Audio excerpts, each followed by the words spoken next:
O Enem, Exame Nacional do Ensino Médio, é talvez uma das provas mais importantes do Brasil.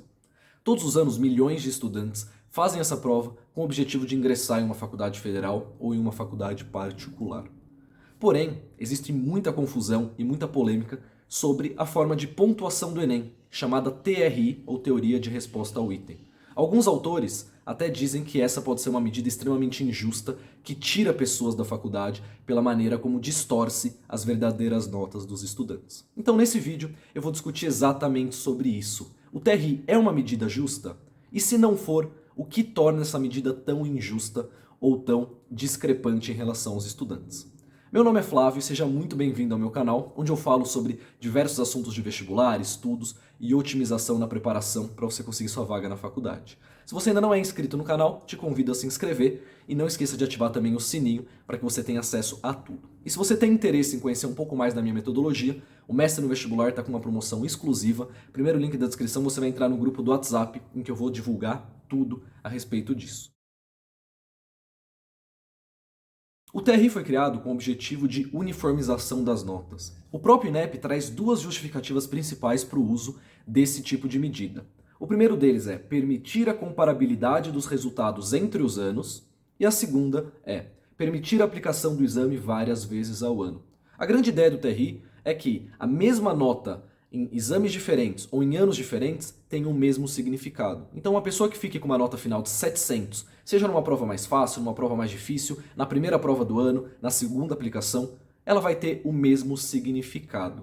E como que funciona essa escala do Enem? A escala do Enem não é uma escala de 0 a 1000 ou de 0 a 100, e sim uma escala que começa no 500. Eu sei, parece um pouco estranho, né? Mas 500 representaria o que o Enem considera como a média. Então a partir do momento em que 500 é a média, cada um dos desvios, tanto para baixo quanto para cima, representa pessoas que foram melhores ou piores do que a média. Então vamos supor que a média foi 10 acertos numa prova de 45 questões, como é a prova de matemática. Uma pessoa que acerte 13, 14, 20, vai começando a se distanciar dessa média e pode chegar a ter notas até de 900 e alguns anos até passando de 1000.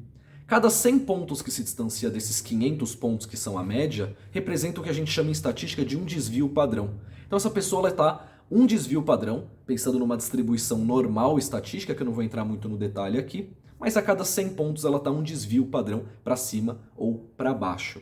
Em resumo, o que isso significa? Quanto mais longe de 500, quanto mais alto, por exemplo, a nota da pessoa em relação ao 500, mais distante ela está da média, maior o seu desempenho em relação à média. Isso funciona para todas as matérias. Porém, cada uma das provas tem desvios que a gente consegue analisar ano após ano diferentes. Quando a gente analisa, por exemplo, a prova de linguagens, os desvios costumam ser muito baixos e as notas máximas de linguagem raramente passam dos 800 pontos. O que isso quer dizer? Que a maior parte das pessoas tem um desempenho bom em linguagens. Linguagens, a média costuma ser muito alta, mesmo para os candidatos que não têm grande preparo, então a nota máxima não desvia tanto dessa nota de 500.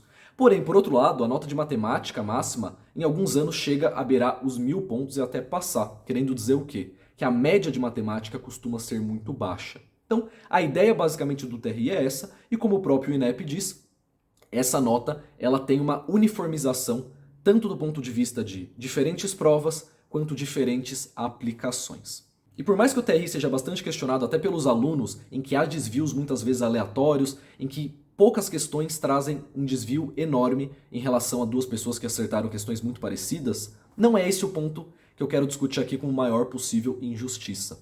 Na verdade, o que eu quero discutir aqui é um artigo escrito por Leonardo Cordeiro, intitulado como Sobre a inadequação da metodologia de cálculo da nota do SISU. Quem quiser, eu vou deixar o link desse artigo aqui na descrição para que você possa ler de forma completa. Mas eu vou trazer aqui alguns pontos que eu achei que são os mais importantes desse artigo. Qual é a tese principal desse artigo? De que o grande problema da forma como o SISU calcula a nota para o ingresso na faculdade é a consideração da redação.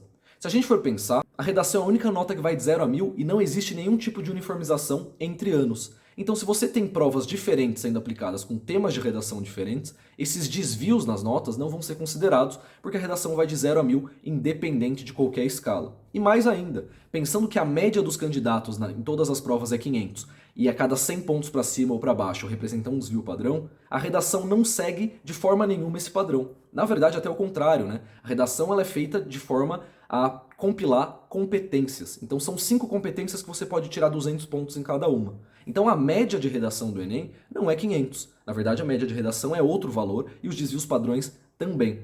Porém, a nota final de redação é extremamente enviesada para as pessoas que conseguem tirar notas acima de 900.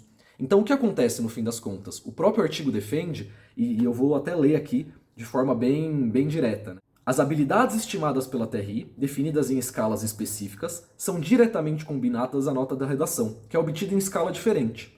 Dessa forma, o método utilizado pelo sistema de seleção unificada gera distorções determinantes no processo de seleção. E o que eu achei mais interessante é que ele traz uma afirmação bastante categórica e bastante polêmica, de que esses desvios fazem com que até 76% dos candidatos que seriam aprovados, caso não houvesse essa mistura equivocada de notas, não mais o fossem. Então o que ele está dizendo basicamente aqui é que se existisse uma uniformização da nota da redação de forma correta em todas as provas, 76% dos candidatos que hoje não estão sendo aprovados nos seus cursos poderiam vir a ser aprovados.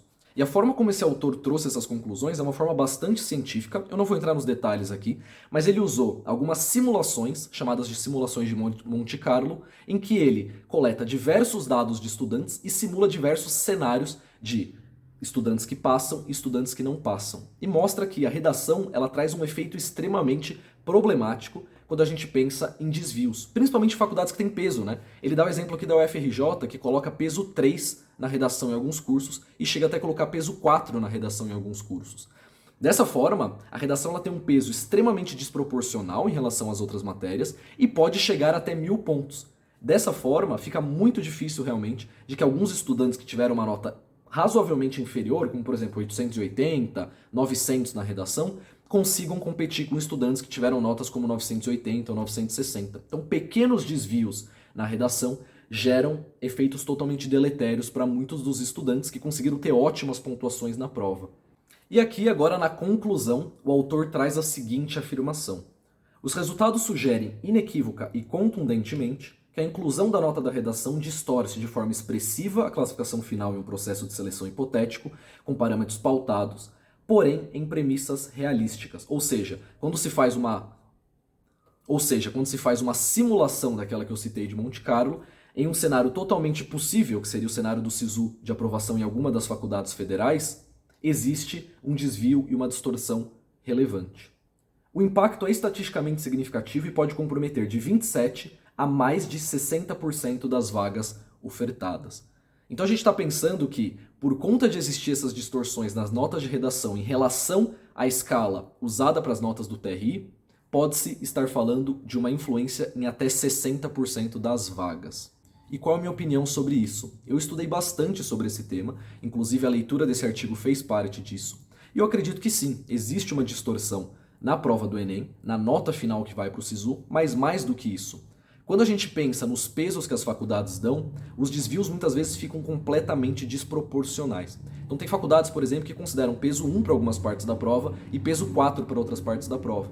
Pensando que já existe naturalmente no próprio TRI alguns desvios que mostram o quão bem uma pessoa foi ou quão mal ela foi, como eu citei, né, linguagem chegando no máximo até 800, mas matemática podendo chegar até 1000, eu acredito que muitas vezes esses pesos que são colocados deixam completamente desproporcional a importância para provas muito específicas, em que se o aluno tiver pequenos desvios, às vezes errando 2 ou 3 questões a mais, ele pode ser completamente eliminado do processo. Então eu já vi casos, por exemplo, em que uma pessoa que acertou uma grande quantidade de questões em ciências da natureza ficou com 860 e uma pessoa que acertou 2 ou 3 questões a menos ficou com 800. Então esses 60 pontos, multiplicados por um peso às vezes de 3 ou 4 em algumas faculdades, dá um efeito completamente deletério para essa primeira pessoa, para essa pessoa que não conseguiu tirar essa pontuação um pouco maior. Então, algumas pequenas questões associadas a esses pesos distorcem completamente a nota, e além disso, concordo com a visão de que a redação deveria também ter uma escala estandardizada, uma escala uniforme. Porque quando a gente compara redações de anos diferentes, redações mais fáceis vão ter o mesmo peso de redações mais difíceis, e muitas vezes estudantes que fizeram essas duas redações diferentes vão estar competindo pelo mesmo processo. Então eu acho que isso sim, existe alguma oportunidade de melhora. E você, o que você acha? O Enem é um vestibular injusto? O TRI funciona? Deixa aqui nos comentários que eu tô curioso para saber. Obrigado por ter assistido esse vídeo, um abraço.